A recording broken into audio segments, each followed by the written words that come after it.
Today, we're going to unravel the economy of ancient Greece. So, how did they do it?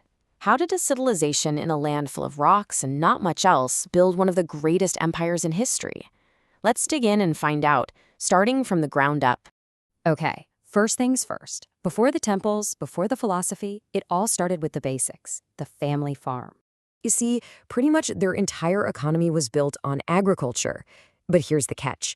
Actually growing food in Greece was a real challenge.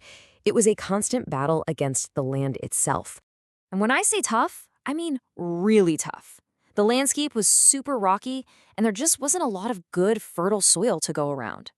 Plus, their tools were pretty basic, like wooden plows. This meant it was just constant, hard, physical labor for everyone. Because of all those challenges, they had to be clever. They couldn't just plant huge fields of grain, so they focused on what would grow there. And two things were king: olives for olive oil and grapes for wine. These became absolutely central to their life and, as we'll see, their trade. Now, this is where we have to talk about a really key part of their society. A lot of the daily grinding work, cooking, cleaning, fetching water, was done by enslaved people. It's crucial to understanding their world because that labor is what gave free male citizens the time, the leisure, to get involved in politics, debate philosophy, and participate in the life of the city. All the stuff we think of when we think of ancient Greece. All right, so that's the farm. Let's head into town now and see how all this agricultural output starts to fuel a bigger, more complex city economy. Right in the middle of every Greek city, you'd find the agora. Now think of this as way more than just a market. It was like a farmer's market, a shopping mall, and the town square all rolled into one. It was the absolute hub of economic and social life. And going to the agora was a whole event. You'd be browsing all the different stalls, bargaining with the merchants trying to get a good price. You even had money changers for different coins and officials walking around, inspecting the goods to make sure everything was fair. It was loud, it was bustling, and it was the heartbeat of the city. And right near all that action, surrounding the agora, were the workshops. These were the small businesses of their day, where skilled craftspeople made all the stuff people needed. And these weren't just any old workshops. The artisans were masters at their craft. They made the incredible, high-quality pottery you see in museums, but also practical things like metal tools, furniture, and even the weapons and armor for the army. Okay, so we have farms providing the food and workshops making the goods. That's a solid local economy. But how does a city like Athens go from that to a global superpower? Well, for that we have to look deep underground. Believe it or not, the most dangerous job in all of Greece was mining.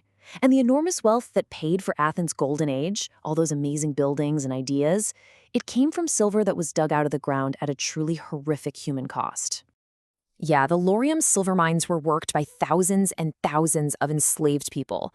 They were forced into these dark, narrow, suffocating tunnels, facing constant danger, all to pull this precious metal out of the rock.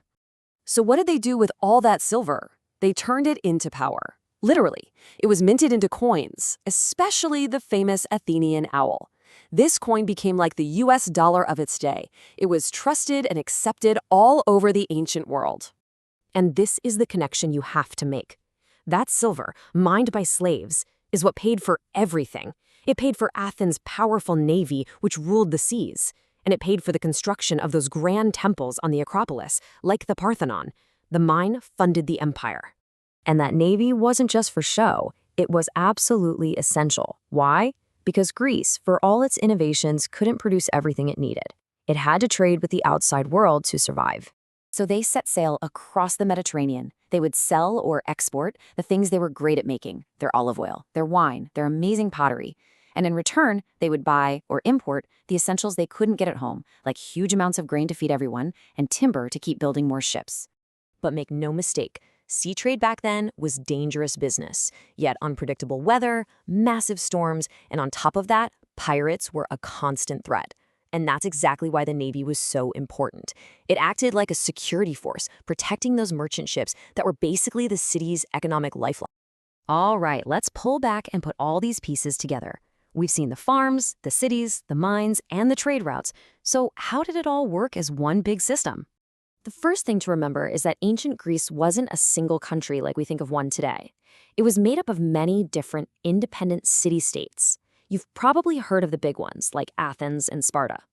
And each one was like its own little country, with its own government and its own economy to manage. So how did these city-states pay for things? Well, they didn't have a regular income tax like we do today. Instead, they got their money from a few different places. They put duties, or taxes, on goods coming in and out of their ports. They collected fines from people who broke the law. And really importantly, there was an expectation that the richest citizens would step up and pay for big public projects themselves, like personally funding a brand new warship. And there is one last piece to this puzzle: war. It was a constant reality. These city-states fought each other a lot, and a war could wreck the whole economy. Farms would get destroyed, sea trade would become impossible, and suddenly your farmers had to drop their plows and pick up spears to become soldiers.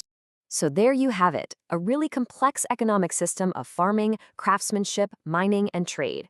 It's the system that built a legendary civilization and gave us incredible art, philosophy, and the idea of democracy. But it's also a system that forces us to ask a tough question: who truly paid the price for all that success?